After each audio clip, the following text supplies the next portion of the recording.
প্রেগনেন্সিতে যেসব খাবার খেলে শিশুর জন্মগত ত্রুটি হতে পারে, মিসক্যারেজ হতে পারে, ওজন কম হতে পারে বা মৃত সন্তান জন্মাতে পারে, এমন 9টা খাবার নিয়ে আজকে আলোচনা করব। চলুন শুরু করি। আপনার কি চটপটি বা ফুচকা খাওয়ার অভ্যাস? শরবত, জুস, বোরহানি, লাসি এসব কি বাইরে থেকে এনে খান? প্রেগনেন্ট অবস্থায় এসব খাবার গর্ভে শিশুর মারাত্মক ক্ষতি করতে পারে, কারণ এই খাবারগুলোতে অনেক সময় বিশুদ্ধ পানি ব্যবহার করা হয় না। আপনার খাবার পানি যদি বিশুদ্ধ না হয় তাহলে সেখান থেকে অনেক ধরনের রোগ হতে পারে। টাইফয়েড, কলেরা, হেপাটাইটিস ই এর মতো রোগ হতে পারে। আর এই রোগগুলো প্রেগনেন্সিতে মা ও শিশু দুজনের জন্যই মারাত্মক হতে পারে। ডায়রিয়া, বমি, পেট ব্যথা এগুলো দেখা দিতে পারে, পানি শূন্যতা দেখা দিতে পারে, এমনকি মা শিশুর মৃত্যু পর্যন্ত হতে পারে। এখন চলে আসি 2 নম্বর খাবারে। অতিরিক্ত ভিটামিন এ আছে এমন খাবার।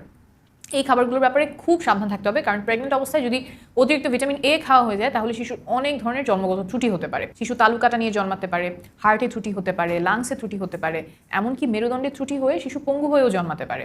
তাই কোনোভাবেই অতিরিক্ত ভিটামিন এ খাওয়া যাবে না। কয়েকটা বিশেষ সতর্কতা বলে দিচ্ছি যাতে করে অতিরিক্ত ভিটামিন এ খাওয়া না হয়ে যায়। প্রথমটা হলো গরু, খাসি, হাঁস, মুরগি এগুলোর কলিজা, কারণ কলিজায় প্রচুর পরিমাণে ভিটামিন এ থাকে, তাই প্রেগনেন্সিতে কলিজাগুলো এড়িয়ে চলবেন। তবে হঠাৎ যদি অল্প পরিমাণে খাওয়া হয়ে যায় সেটা নিয়ে দুশ্চিন্তা করবেন না, কারণ গবেষণায় দেখা গেছে যে সপ্তাহে 50 থেকে 70 গ্রামের মতো রান্না করা কলিজা খেলে সেটাতে গর্ভে শিশুর ক্ষতি হওয়ার সম্ভাবনা নাই। এখন কিছু শাকসবজিতেও তো ভিটামিন এ থাকে। অনেকে মনে করতে পারে না, হ্যাঁ তাহলে কি শাকসবজিও খাওয়া যাবে না? এটা নিয়ে একদমই টেনশন করবেন না, কারণ শাকসবজিতে যে ধরনের ভিটামিন এ থাকে আর কলিজায় যে ধরনের ভিটামিন এ থাকে এই দুইটা আলাদা। আমি বিজ্ঞানের খুঁটিনাটিতে যাচ্ছি না, শুধু মনে রাখবেন যে শাকসবজি প্রেগনেন্সির সময় উপকারী, এসব খেলে সমস্যা নাই। এরপর কিছু ওষুধে অতিরিক্ত পরিমাণে ভিটামিন এ থাকে, তাই কোনো ওষুধ খাওয়ার আগে অবশ্যই ডাক্তারের কাছ থেকে জেনে নেবেন যে সেটা প্রেগনেন্সিতে নিরাপদ কিনা। এরপর বলছি এমন এক ধরনের খাবার কথা যেটা প্রেগনেন্সিতে ক্ষতিকর কিন্তু অনেকেই জানেন না: চা, কফি, কোক, পেপসি। কারণ এগুলোতে আছে ক্যাফিন, যা অনেকভাবে গর্ভে শিশুর ক্ষতি করতে পারে। গর্ভবতী মা যদি ক্যাফিন আছে এমন খাবার খায় তার সাথে শিশুর ওজন কম হওয়া, মিসক্যারেজ হওয়া, এমনকি মৃত সন্তান প্রসব হওয়ার সম্পর্ক পাওয়া গেছে গবেষণায়। তাই এই সময় ক্যাফিন আছে এমন খাবার এবং পানীয় বাদ দিবেন। তারপর কিছু ওষুধে ক্যাফিন থাকে, এটা অনেকেই জানেন না। যেমন নাপা এক্সট্রা, এই ওষুধটাতে ক্যাফিন আছে। জ্বর হলে অনেকেই নাপা এক্সট্রা খান, কিন্তু প্রেগনেন্সিতে আপনি নাপা এক্সট্রা না খেয়ে শুধু নাপা বা শুধু প্যারাসিটামল আছে এমন ওষুধ খেতে পারেন জ্বর বা ব্যথার জন্য, সেটাতে সমস্যা নাই। তাই এখন যুক্তরাজ্যের royal college of obstetricians and gynaecologist সহ অনেকেই গর্ভবতী মায়েদেরকে একেবারেই ক্যাফিন এড়িয়ে চলার পরামর্শ দিচ্ছে। এরপরে বলবো ডিম নিয়ে।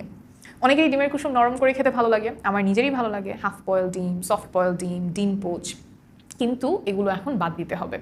কারণ ডিমের কুসুমটা যদি নরম থাকে তাহলে সেটাতে বিভিন্ন ধরনের রোগ জীবাণু থাকতে পারে, যেটা আবার গর্ভে শিশুর নানান ধরনের ক্ষতি করতে পারে। প্রেগনেন্সিতে আপনি অবশ্যই ডিম খাবেন, কারণ ডিম অনেক পুষ্টিকর একটা খাবার, কিন্তু ডিমটা এমনভাবে তৈরি করে খাবেন যাতে করে ডিমের কুসুম এবং সাদা অংশ দুইটাই ভালোভাবে সিদ্ধ হয়। কুসুমটা যাতে কোনোভাবেই নরম না থাকে, ভালো করে সিদ্ধ করে নিলে ডিম খেতে কোনো সমস্যা নাই, বরং ডিমে অনেকগুলো উপকার আছে। এরপরে যে খাবারটার কথা বলবো, প্রেগনেন্সিতে এই ধরনের খাবার খেলে সন্তানের অনেকগুলো রোগ হওয়ার ঝুঁকি বাড়ে। বড় হওয়ার পরে তার হার্টের রোগ হওয়ার ঝুঁকি বাড়তে পারে, মেদভুঁড়ি হওয়ার সম্ভাবনা বাড়তে পারে। ইঁদুর এবং মানুষের উপর করা সাম্প্রতিক কিছু গবেষণা থেকে এমনই ইঙ্গিত পাওয়া যাচ্ছে খাবারটা হলো ট্রান্সফ্যাটযুক্ত খাবার। ডালডা বা বনস্পতি ঘি দিয়ে যেসব খাবার তৈরি করা হয়, যেমন biscuit, chanachur, chips, dry cake, butter bun, বিভিন্ন ধরনের বেকারি পণ্য, দোকানের ডুবো তেলে ভাজা পোড়া স্ন্যাক্স, সিঙ্গারা, সমুচা, জিলাপি, পকোড়া, পুরি, এই খাবারগুলো প্রেগনেন্সিতে এড়িয়ে চলবেন এবং গর্ভাবস্থার পরেও এসব না খাওয়ার চেষ্টা করবেন। এর পরের খাবারটা হলো দুধ। প্রেগনেন্সিতে দুধ খুবই উপকারী খাবার, কিন্তু আপনি অবশ্যই খেয়াল রাখবেন যাতে দুধটা পাস্তুরিত হয়, কারণ কাঁচা দুধ বা অপাস্তুরিত দুধ খেলে শরীরে ক্ষতিকর জীবাণু ঢুকে যেতে পারে, যার কারণে সময়ের আগে প্রসব, এমনকি মিসক্যারেজ বা মৃত সন্তান প্রসব হতে পারে। দুধ দিয়ে তৈরি খাবার খাওয়ার সময় এই বিষয়টা খেয়াল রাখবেন। কাঁচা দুধ বা অপাস্তুরিত দুধ দিয়ে তৈরি খাবার খাবেন না। যেসব চিজ ভেতরে নরম, যেমন ব্রি, ক্যামেম্বার, তারপর সফট ব্লু চিজ, এগুলো এড়িয়ে চলবেন। অবশ্য একদম যদি ধোয়া ওঠানো রান্না করা হয় তাহলে সেটা খেতে পারেন। দেশের বাইরেই এসব চিজ বেশি পাওয়া যায়, তবে দেশেও এখন অনেক ধরনের চিজ পাওয়া যায়, তাই এটা জেনে রাখা ভালো। এর পরের খাবারটা হলো সসেজ এবং এই জাতীয় কিছু মাংস। সসেজ, হটডগ, মাংসের কিছু কোল্ড কাটস যেমন chicken pepperoni, beef pepperoni, chicken সালামি, বিফ সালামি, অনেকেই এগুলো এখন পছন্দ করেন। কিন্তু এই খাবারগুলোর সমস্যাটা হলো এখানে কিন্তু মাংস রান্না করা হয় না, কিউরিং নামের একটা পদ্ধতিতে প্রসেস করা হয়, ফলে বিভিন্ন ধরনের রোগ জীবাণু থেকে যেতে পারে, যেগুলো প্রেগনেন্সিতে খুবই বিপজ্জনক। তাই এই খাবারগুলো এখন বাদ দিবেন। এছাড়াও যদি কোনো খাবারে কাঁচা, আধা সেদ্ধ, পুরোপুরি রান্না না হওয়া মাংস থাকে অথবা মাংসের রক্ত বা গোলাপি আভা থাকে, সেগুলোও এড়িয়ে চলবেন। তবে আপনি যদি নিশ্চিত হতে পারেন যে এই খাবারগুলোতে মাংস ভালোভাবে রান্না করা হয়েছে, একেবারে ধোয়া ওঠানো রান্না, তাহলে খেতে পারেন, সেক্ষেত্রে সমস্যা নাই। এর পরের খাবারটা হলো সুশি এবং এই জাতীয় কিছু খাবার। কাঁচা মাছের সুশি, সাশিমি, স্মোকড ফিশ যেমন স্মোকড স্যামন, প্রেগনেন্সিতে এগুলো বাদ দিবেন।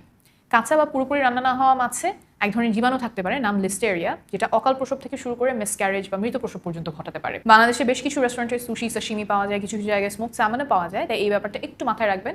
যদি সুশি খেতেই চান তাহলে আপনি ভেজিটেবল সুশি খেতে পারেন, সেটাতে কোনো সমস্যা নাই। এই যে 9 ধরনের খাবারের কথা বললাম, এসবের পাশাপাশি অন্যান্য অস্বাস্থ্যকর জিনিস যেমন ধূমপান, অ্যালকোহল এগুলো অবশ্যই এড়িয়ে চলবেন। ধূমপান করে এমন কারো আশেপাশে থাকবেন না।